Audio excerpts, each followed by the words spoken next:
Merci beaucoup, honorable.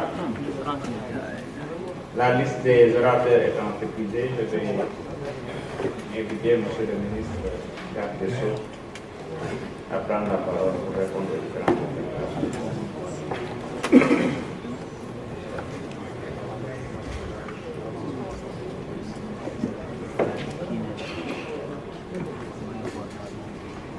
Je vous remercie, Monsieur le Président, honorables députés, mes chers collaborateurs. Vous me permettrez, Monsieur le Président, à l'entame de mon propos, d'adresser mes condoléances à votre institution à la suite de la disparition de l'honorable député Sall, de même que la disparition de votre chef de sécurité. Je voudrais également remercier tous les députés qui ont eu à intervenir pour se prononcer sur ce projet de loi portant sur l'OFNAC et également sur d'autres sujets qui les préoccupent, même si ils ne constituent pas véritablement l'ordre du jour de cette séance. La députée qui a entamé ce débat au moins de son intervention est Mme Saï Cissé, qui a eu à dire que la loi permet effectivement de corriger les incohérences de l'OFNAC qui ont été largement commentées. Effectivement, l'OFNAC original donc exerçait des prérogatives qui étaient régulièrement dévolues aux actions judiciaires malgré son statut d'autorité administrative indépendante. En effet, c'était une hérésie dans la mesure où que le président de l'OFNAC puisse être doté de certaines prérogatives telles que celle qui consiste à ordonner une garde à vue, à faire des mises en demeure, à dessaisir des procureurs de la République ou des juridictions, n'avait absolument rien à voir avec le respect des règles constitutionnelles. Et de ce point de vue, donc, il est tout à fait normal que la nouvelle loi corrige ces incohérences. Et je crois que c'est tout simplement à saluer parce que c'est un retour à la légalité, à la stricte légalité. Le député Adama Diallo a parlé, quant à lui, du rattachement, a déploré le rattachement à la présidence de la République de l'OFNAC. À ce propos, ce que je vais peut-être lui dire, c'est tout simplement que l'article 1er a d'abord consacré l'indépendance de l'autorité administrative qu'est l'OFNAC, avant de prévoir son rattachement à la présidence de la République. Et ce rattachement est un rattachement purement administratif. Et je crois d'ailleurs que le fait que l'OFNAC puisse être rattaché à la plus haute institution de notre République traduit tout simplement le désir, la volonté de lui conférer une autorité supérieure à celle de plusieurs autres institutions de la même nature et peut-être tout simplement la même valeur juridique. La loi réaffirme de façon claire que les membres de l'OFNAC ne reçoivent aucune instruction dans l'exercice de mission. Et donc, si véritablement ce rattachement à la présidence pouvait poser, ou en tout cas susciter certaines interrogations, le fait qu'il ait réaffirmé que les membres de l'OFNAC ne peuvent et ne doivent recevoir aucune instruction de quelque institution, aucune instruction pendant ces règles, et je crois que c'est le plus important. Et puis, dans le mode de désignation, comme on a déjà eu plusieurs fois à le souligner, le mode de désignation, c'est que, effectivement, c'est à la suite d'un appel d'offres, et à la suite de cela, effectivement, le président de la République nomme sur la base, effectivement, d'un pouvoir, non par décret, les personnes qui auront été retenues par une commission qui aura effectivement eu à statuer sur les différentes candidatures qui se seront déclarées. Pour ce qui est de la taxe pour donner des moyens à l'OFNAC, je ne pense pas véritablement, à mon avis, que le soit à la création de nouvelles taxes et que, en fait, ce qui est le plus important, c'est surtout que la nouvelle institution puisse parler de l'importance du choix des membres. Le choix des membres, je partage effectivement ces préoccupations et il est vrai que ces membres doivent, le profil des membres a été bien déterminé par la loi et de ce point de vue, il faudra tout simplement un choix rigoureux qui traduit effectivement toutes les garanties de compétences et d'intégrité qu'il faut pour pouvoir siéger dans cette auguste institution. L'article 6 d'ailleurs définit ce profil des membres parce qu'il est renvoyé aux magistrats, aux hiérarchies en activité, aux agents d'administration de la hiérarchie A1 ayant eu 12 ans d'ancienneté, aux enseignants chercheurs rang A ayant 12 ans d'ancienneté, aux membres de la société civile et du secteur privé.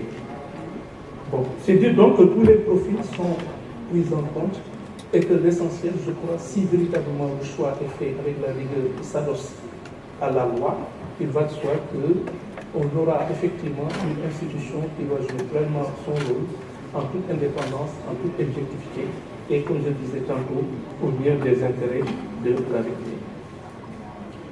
Le député Guy-Marie Sagna a eu à parler d'un certain nombre de problèmes.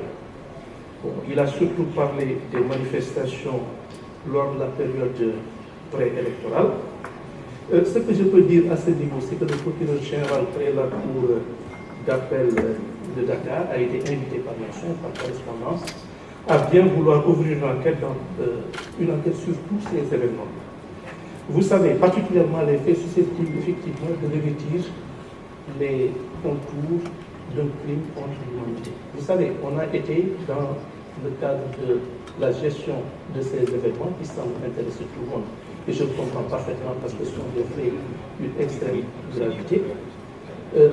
Il a été bel et bien dit que il y a eu une loi d'amnistie qui a été effectivement réformée par une loi rectificative avant que le Conseil constitutionnel n'apporte quelques correctifs sur cette loi. C'est dire donc que, en tout état de cause, la justice devait d'attendre d'y voir clair avant d'initier ces poursuites. Et de ce point de vue, donc, on ne pouvait pas initier des poursuites tant qu'on n'avait pas une certaine visibilité. Et le fait même qu'on ait eu à privilégier les crimes contre l'humanité, c'est juste pour éviter de nous trouver dans une situation qui pourrait justifier une annulation des procédures pour vice de forme. La tâche pour ceux qui connaissent le droit, qui l'exercent et qui sont attachés à la justice et à l'état de droit, les choses n'étaient pas aussi simples et il fallait faire très attention pour ne pas avoir à violer la loi, d'autant que celle-ci a eu, en l'espace de quelques temps, à changer. Donc, on a eu à privilégier les cas de crimes contre l'humanité, de meurtre, d'assassinat, de torture et autres mauvais traitements dégradants, et tout ça a été pris en compte. Il ne s'agit pas d'un travail facile. Et il est important que ces investigations soient menées avec le maximum de rigueur et de célérité. Vous savez, c'est ce que j'ai l'habitude de dire à mes procureurs. On ne peut pas se permettre de traiter des faits d'une telle gravité, que ce soit dans le cadre de cette affaire que je viens de citer ou dans le cadre de la reddition des comptes, et que dans la précipitation, qu'on puisse se permettre de commettre des erreurs constitutives de vice de forme et qui pourraient à terme conduire à une relaxe ou à une décision défavorable. C'est dire donc que, en dehors de cette nécessité de répondre effectivement à ce qui semble être une demande sociale et surtout au respect de la légalité, il faut faire en sorte que les dossiers aboutissent, et aboutissent bien. Aboutir, que ces dossiers aboutissent, c'est que ces dossiers puissent effectivement conclure à nous faire procéder à l'arrestation de toutes les personnes mises en cause, de tous ceux qui ont une part de responsabilité dans la surveillance de ces faits, et que ces gens soient effectivement reconnus coupables et condamnés par les juridictions compétentes. Et en nous précipitant, en voulant faire vite, ce risque-là est réel. Et je dois dire que nos services ne sont pas du tout disposés à l'encourir.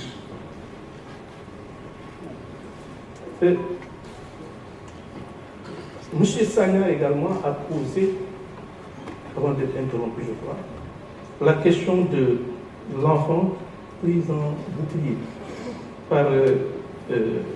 durant les manifestations de 2023.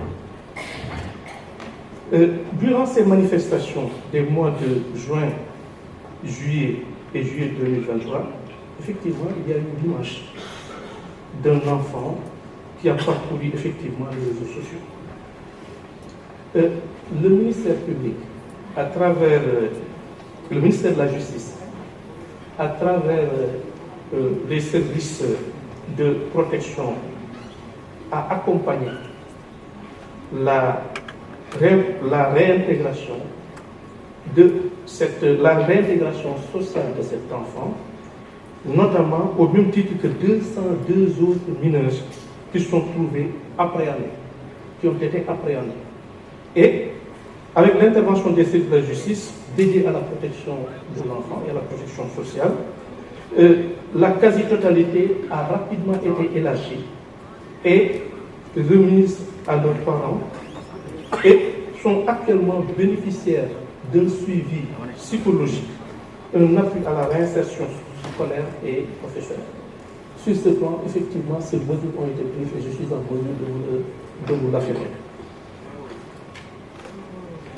Vous avez également, M. Sagna, eu à parler de la situation de 15 bénévoles en service au tribunal de grande instance hors classe de Dakar.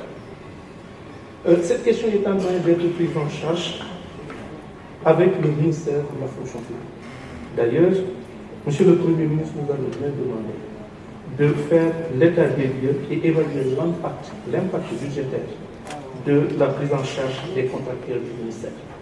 C'est une question qui me tient beaucoup à cœur parce que, comme vous, j'estime qu'il y a une part d'injustice pour ce qui les concerne, puisque moi, j'ai quitté le parquet de Dakar il y a 12 ans et ça me fait toujours un pincement au cœur quand je vois que certains bénévoles que j'avais laissés là-bas, dont certains sont d'ailleurs atteints par l'héritage, n'ont pas pu bénéficier d'une insertion au niveau de la fonction publique.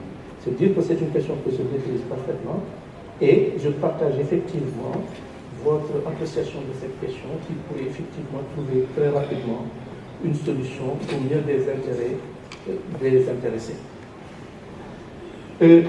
L'honorable député Mariama Diamanka aussi est revenue sur la même question que je viens de traiter quand elle parle de justice au martyrs. Évidemment, ce que je peux dire à ces deux, c'est que cette justice au martyrs constitue une priorité pour le gouvernement, mais il faut encore une fois insister sur le fait qu'il y a des préalables qu'il faut réaliser avant de pouvoir entrer dans le vif du sujet. Bon, évidemment, comme j'ai eu à le dire, il a fallu attendre avec ce projet de loi portant amnistie, ensuite ce projet de loi interprétatif et aussi l'arrêt de la Cour suprême, du Conseil constitutionnel autant pour moi. Monsieur l'honorable député Babacar Ndiaye a eu à parler de l'affaire ArcelorMittal. Ce que je peux dire, c'est que pour cette affaire, une information judiciaire est ouverte. Et que le juge d'instruction, le doyen des juges d'instruction qui est chargé de l'affaire, a adressé une délégation judiciaire aux dossiers judiciaires qui sont en train de procéder à l'audition de toutes les personnes mises en cause, notamment certains anciens ministres. C'est dire que c'est une affaire qui suit normalement son cours et toutes les suites adéquates lui seront accordées. Madame Anta Babacar Ngom a eu à parler des membres de l'OFNAC qui sont nommés par décret à l'issue du processus d'appel à candidature dont les modalités sont fixées. Il n'est pas, à mon sens, nécessaire de prévoir la création d'un comité chargé de superviser la procédure d'appel à candidature dans le projet de loi. Évidemment, elle a eu à déplorer que, en réunion de la commission des lois, que 8 de ces amendements aient été tout simplement rejetés. Je veux tout simplement à ce niveau rappeler à Madame l'honorable députée que nous sommes dans un état de droit. Et un état de droit, c'est le respect du principe de la hiérarchie des normes. Le respect du principe de la hiérarchie des normes, qu'est-ce que ça veut dire? Ça veut dire qu'une loi ordinaire ne peut pas déroger à une loi organique, et une loi organique ne peut pas déroger à une loi constitutionnelle, un décret ne peut pas aller à l'encontre de la loi. Le problème, c'est qu'avec, en tout cas, certains des amendements de Madame l'honorable députée, il s'agissait tout simplement de donner à la prérogative de pouvoir réformer une loi organique. C'est en violation de tous les principes constitutionnels. Et puis, ils auraient fait les lois, en tout cas les dispositions qu'elles préconisaient, étaient justement de nature à être tout simplement annulées par le Conseil constitutionnel si effectivement il y avait un recours. D'une façon générale, ce sont là les différents. Bon, il y a également le cas de Tahirou Sarr, qui a eu à parler de l'état civil des Sénégalais. Moi, je préfère toujours parler de choses que je maîtrise. C'est vrai qu'il y a beaucoup de problèmes en matière d'état civil que nous sommes en train non seulement de recenser, mais en plus de trouver les moyens susceptibles de nous permettre de pouvoir réguler. L'état civil a toujours posé un problème. Pourquoi? Parce que effectivement, le faux en état civil, c'est aussi vieux que le monde, j'allais dire, que notre pays. Maintenant, on est en train justement, avec la modernisation, notamment la possibilité maintenant de pouvoir informatiser tout cela, de réduire ça. Dire que les étrangers parviennent effectivement à se faire doter d'extraits qui appartenaient ou qui étaient effectivement destinés à d'autres Sénégalais, je crois que c'est aller vite en besoin, même si ça peut arriver, mais je ne suis pas en mesure de l'affirmer. En tout état de cause, il va de soi que je ne pense pas comment un État responsable, des fonctionnaires responsables pourraient privilégier des étrangers sur le sort de leurs propres compatriotes, et encore que ces compatriotes ont un droit légitime sur lequel on accepte résolument et de façon déterminée à revenir, et au profit de personnes qui sont là juste et qui veulent s'arroger des pouvoirs ou des droits qu'ils ne peuvent pas acquérir. C'est vrai que c'est un problème que nous sommes en train justement d'étudier, parce que j'ai déjà eu vent de ce type de pratique qu'il va falloir donc déterminer de façon précise, réglementer et faire en sorte de poser des règles et de prendre des dispositions de nature à nous permettre d'éviter que de boulisses. D'une façon générale, c'était là les réponses que je tenais à apporter aux différentes interpellations dont j'ai été l'objet. Je vous remercie de votre attention. Monsieur le ministre, nous allons, mes chers collègues, prendre une pause déjeuner pour reprendre à 15h. Merci.